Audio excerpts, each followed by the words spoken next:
Hello friends, I am Kanchan, a BSc graduate and a NCCC certificate holder. So what is self-defense? Many people think self-defense is a karate kick on the groin or a jab in the eyes of the attacker. But actually, self-defense doesn't require any martial arts training or karate or something like that. The only thing which you should have to defend yourself is mental and physical presence of mind and awareness, of course, because once you are aware what things you have around you and with you, you can use those things around you and protect your own self. So there are two types of self defense: physical self defense and mental self defense. So what is physical self defense? In physical self defense, you need to prepare yourself physically to defend yourself. So, physical self defense is the use of physical force to counter an immediate threat of violence. Such force can be armed or unarmed. In either cases, the chances of success depends on large number of parameters related to the severity of the threat, and on other hand, it is based on mental and physical preparedness of the defender. So you have to just make use of the things available with you and around you, like there can be some stone, some stick, or you might just have a laptop in your bag. You can use that also as a, a way to defend yourself from the attacker.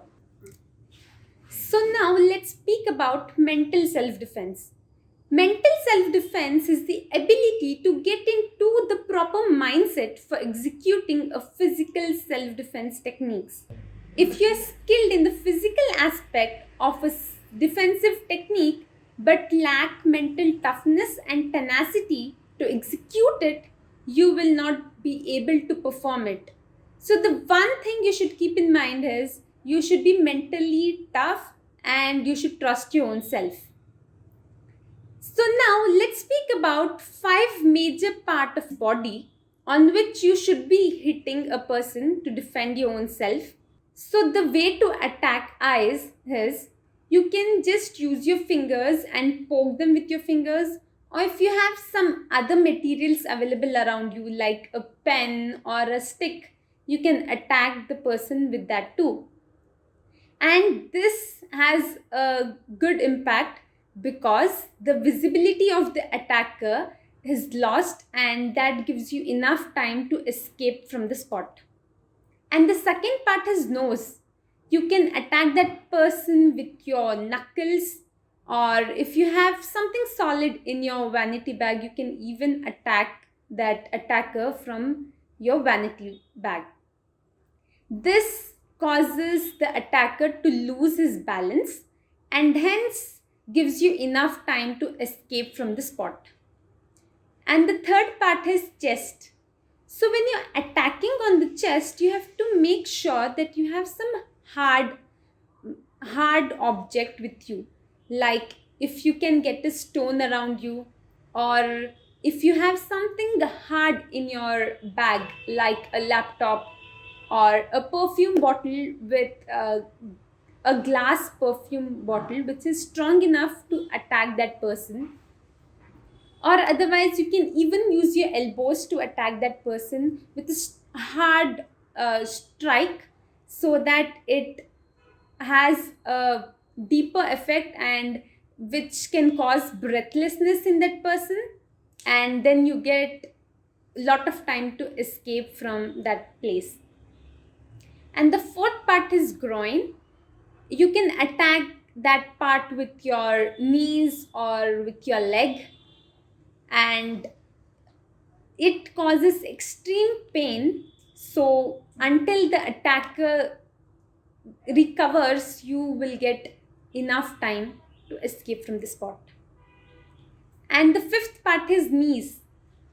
You can attack the knees with your hard shoes or sandals, or even the heels.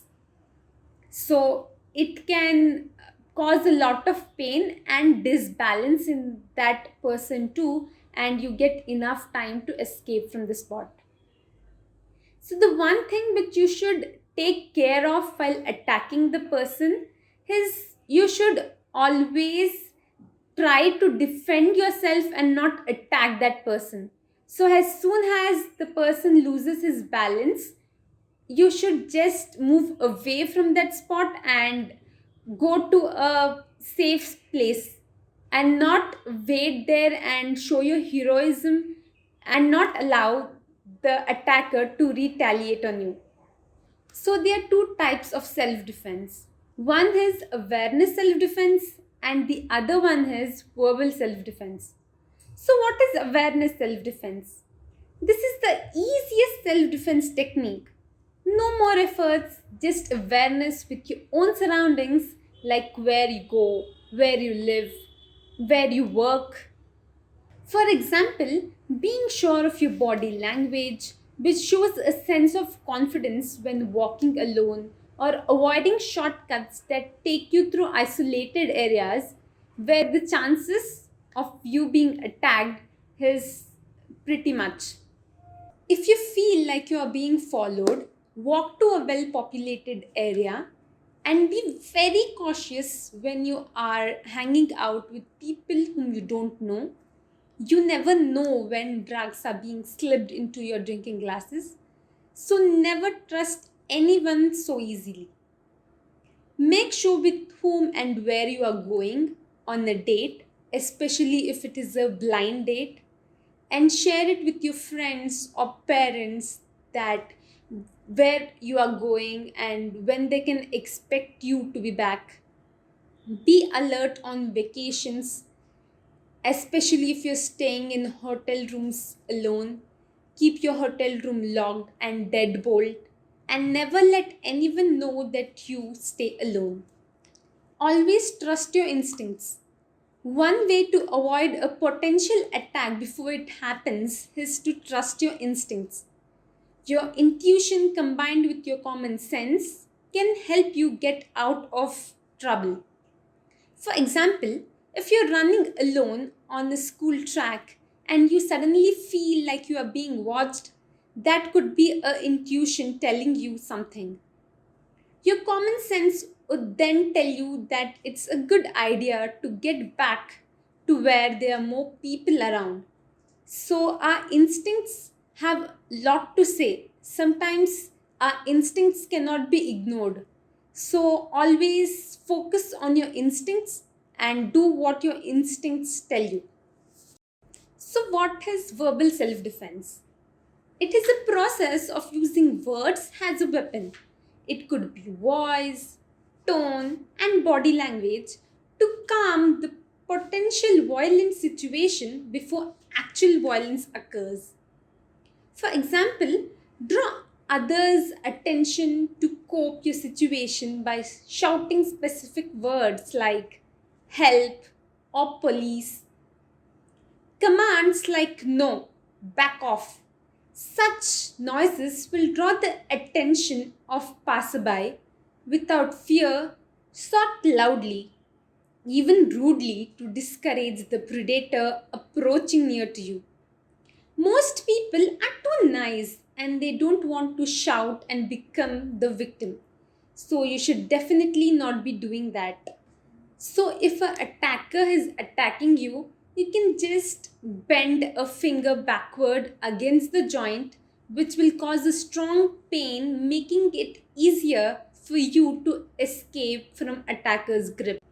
The other thing what you can do is grab the attacker by his hair, pull his head down, and drive your knees as hard as you can into his face so that it causes a lot of pain and distraction too in the attacker and you can easily escape from that place.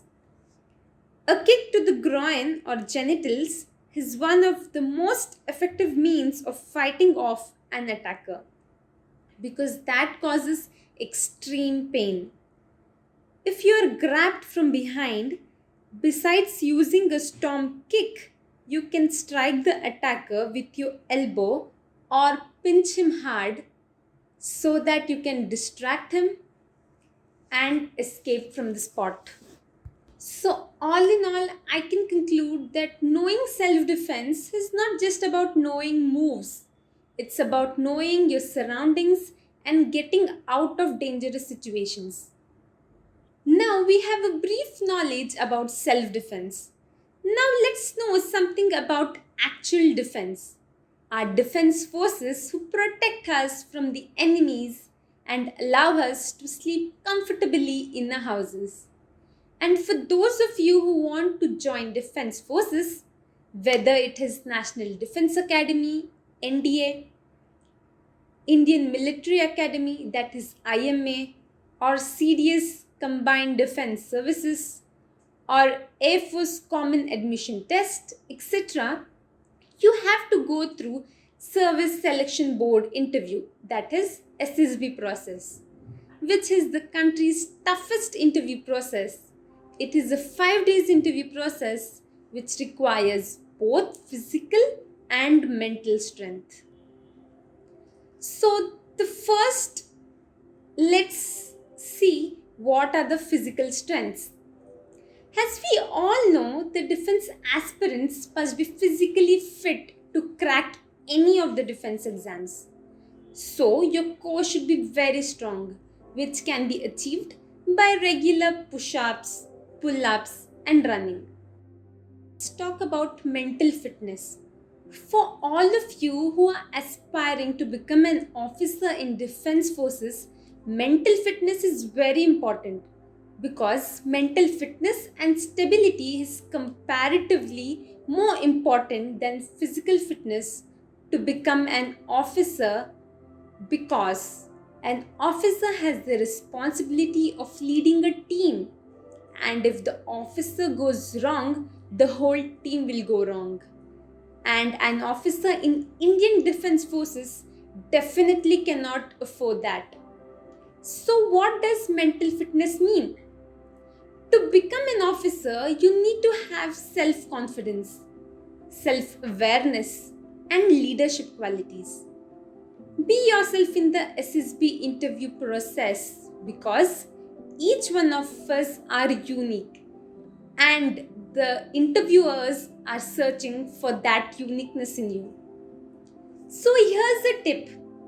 You can just take a writing pad and a pen and sit alone in a good, calm and neutral environment with a neutral mindset. And then list down your strengths and weaknesses. You can consult your parents, your friends, or your relatives to tell you about your strengths and weaknesses. And then what you have to do is think about the ways to improve your loopholes, your weaknesses, or your negative points. And then enhance your strength. And make sure that you put your best foot forward in your SSB interview. So if you are a defense aspirant, please do give it a try and never give up. Thank you for listening, and if you have any questions regarding this video, please feel free to comment in the comment section. Thank you.